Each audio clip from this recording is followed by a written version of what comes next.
Welcome to Games. In preparation for the upcoming release of Call of Duty 6, we are taking a deep dive into the Call of Duty franchise.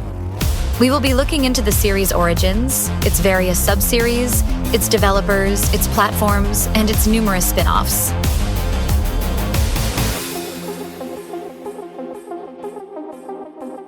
All right. Diving into the world of Call of Duty today. Oh, yeah. You've sent us a whole dossier on this gaming giant. Mm-hmm. Looks like someone's prepping for Black Ops 6. Yeah. But even for seasoned vets, I bet there are some surprises hidden in Call of Duty's history. For sure. We say we lock and load and get this deep dive started. Absolutely. Right. It's fascinating how this franchise evolved. Yeah. It wasn't all about kill streaks and prestige from day one. Right. Call of Duty started with a very different war. Okay. World War II. Right back to the history books. Yeah. We're talking the original Call of Duty, its sequel, Yep. and then Treyarch took their first swing with Call of Duty 3. Right. Though, you know what's wild? Yeah. That first game, Yeah. the one that started it all, it was actually built using a modified version of the Doom 3 engine. Now that's a fun fact. It just goes to show even giants start somewhere. Wow. But in those early days, Call of Duty was just one of many shooters trying to capture that gritty realism. Right. It wasn't until Call of Duty 4, Modern Warfare, that the series truly found its footing and changed the game forever, really. Modern Warfare was a game changer. It was like the whole industry did a 180. Suddenly, we weren't just refighting historical battles. Yeah. We were thrown headfirst into this modern conflict. Totally. And let's be real, that iconic no Russian mission. Oh, yeah. Talk about a moment that stuck with you long after the credits rolled. Absolutely. Wait. Modern Warfare wasn't just a shift in setting. It was a shift in tone and themes. Okay. It grappled with the complexities of modern warfare, the ethical gray areas. Yeah, It resonated with players on a whole new level. it did. Did you feel that shift when you first played it? Totally. Yeah.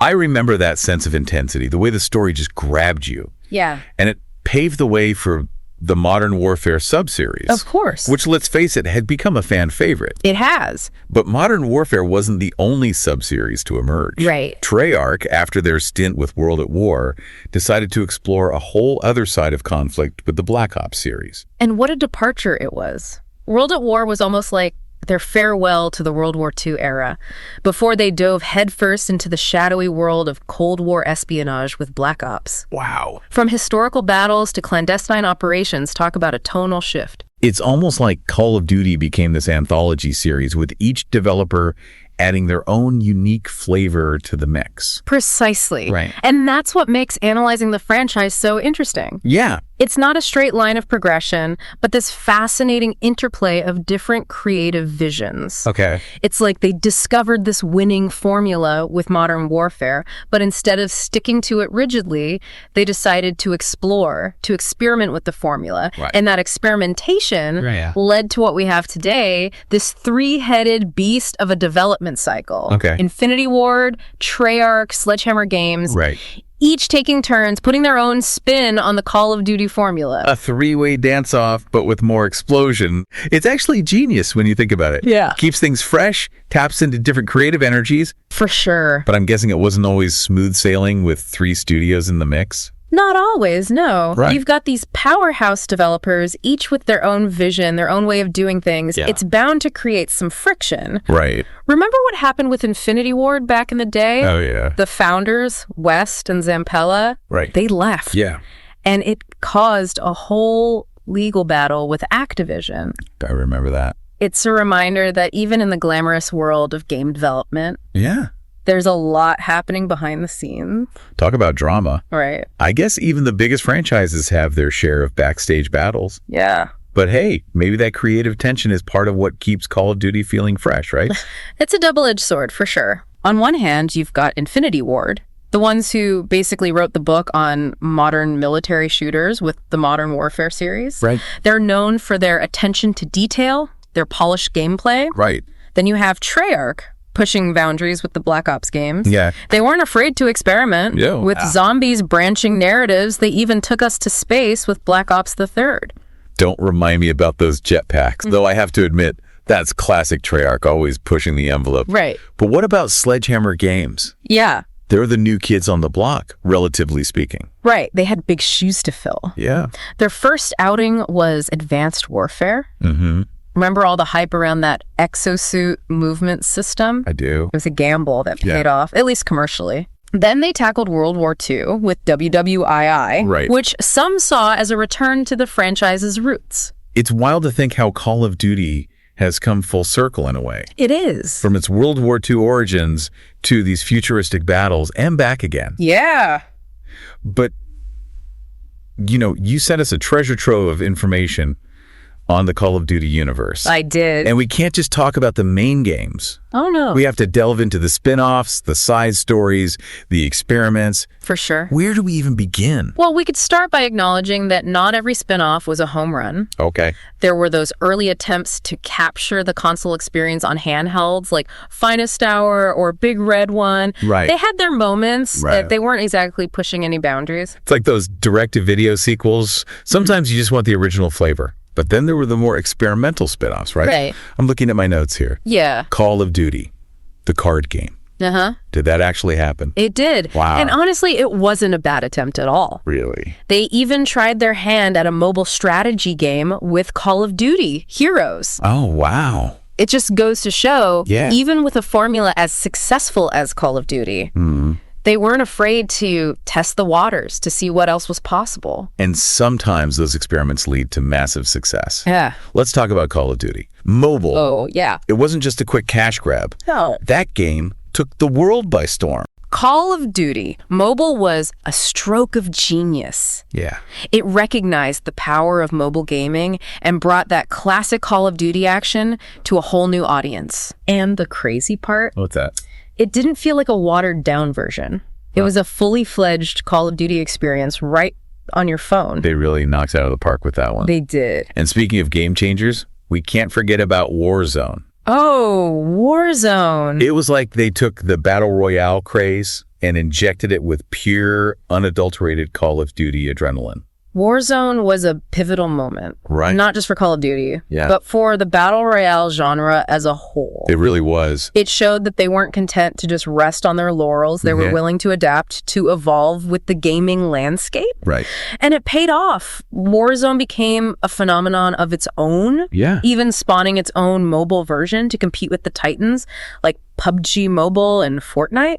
It's almost like they're playing 4D chess while everyone else is still struggling with checkers. Haha.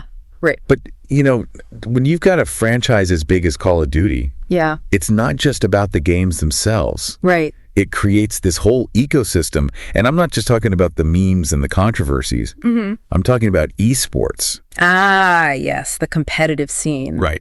Call of Duty has been a staple in esports for years now. Yeah. And it's only gotten bigger and more intense. It has. You've got these incredibly skilled players, Right. these teams battling it out for glory. Yeah. And let's not forget the prize pools. Oh, yeah. We're talking life-changing money here. We are. It's wild to think about those massive tournaments, the crowds going crazy, It is. and knowing these players are basically digital athletes at this point. But for those of us who haven't jumped into the world of esports, Yeah. what makes Call of Duty such a good fit for competitive gaming? It ticks all the boxes, really. Okay. The games are fast-paced and action-packed. Right. You've got those clutch moments, those incredible displays of skill. Yeah. It's edge-of-your-seat stuff. Right. And because the core mechanics of Call of Duty are relatively easy to grasp, Yeah. even if you're not a hardcore player, Right. you can understand what's happening on screen. You can appreciate the strategy involved. It's like you don't need to be a master chef to know a good meal when you taste it. Precisely. Right. But for those who do take it to the next level, for Yeah. those esports pros, Right. it's more than just a hobby. It's a legitimate career path. We're talking sponsorships, team houses, the whole 9 yards. And Activision knows it. They created the Call of Duty League with city-based teams just like traditional sports. Exactly. That's a level of investment you don't see every day. It's a testament to how seriously they're taking esports. Right. And it's created this whole ecosystem for aspiring pros. Right. You've got amateur leagues, online tournaments. It's a whole ladder to climb. Yeah. And it all feeds into this global phenomenon. Talk about building an empire. Yeah. From casual players to esports superstars, Call of Duty has really managed to create this incredibly diverse and engaged community. It has. But it's not all about profits and headshots, is it? Right. You sent over some information about the Call of Duty Endowment, Right. which seems like a really incredible initiative. It really is. They're using their platform to address a serious issue: veteran unemployment. Right. The Call of Duty Endowment provides grants to organizations that help veterans find high-quality jobs. Okay. And they've made a tangible difference in the lives of countless veterans. It's inspiring to see a company like Activision using their influence for good, Yeah, especially when it comes to supporting those who have served their country. for sure. It's a powerful reminder that there's more to this industry than just entertainment. Absolutely. But speaking of complexities, Yeah. we have to address the elephant in the room. Call of Duty has had its fair share of controversy over the years.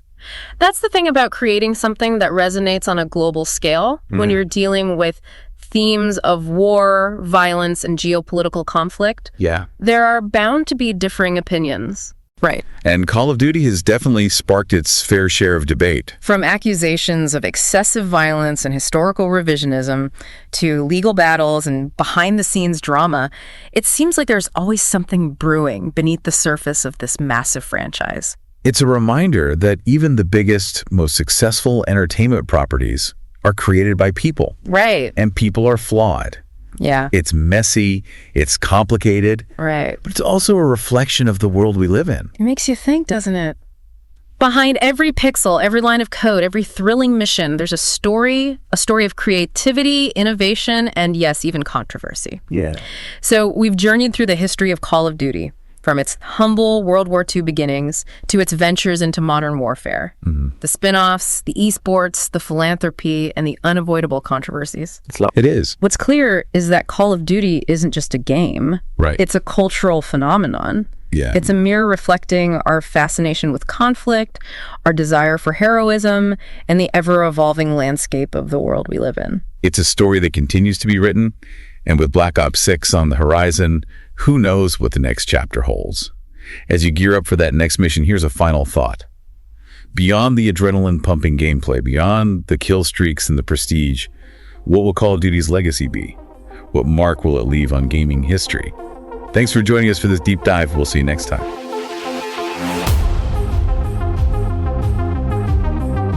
We hope you enjoyed this episode of Welcome to Games. Welcome to is dedicated to exploring new technology to create informative and entertaining media. If you would like to create a podcast like this, be sure to visit Google Notebook LM. If you enjoyed this episode, please be sure to like and subscribe for more. Leave a comment if you have an idea for an episode that we should start researching. Thank you for listening.